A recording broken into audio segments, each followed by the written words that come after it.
অল্প অল্প করে খেতে হয়।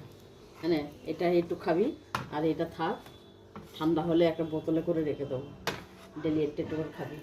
কাশি সিরাপ তো ফেল হয়ে গেল, একটা পুরো ফাইল খেয়ে নিলে তো কাশি সারলো না, খুসখুসে কাশি বন্ধুরা। এখন একটু ঠান্ডা রোদ পাকা ছাড়া সমানে পাকা চালিয়ে দিয়ে ঘুমাবে।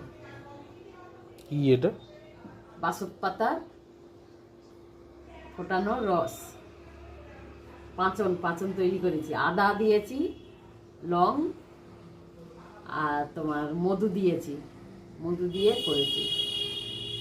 এটা আমার মা বানিয়ে দিত আমাদের ছোটবেলায়, সেটা তোদেরকে দিচ্ছি, খেয়ে দেখ, চোখ বন্ধ করে খা। খেতে খুব একটা ভালো লাগে না, কিন্তু মধু দিয়েছো কেন?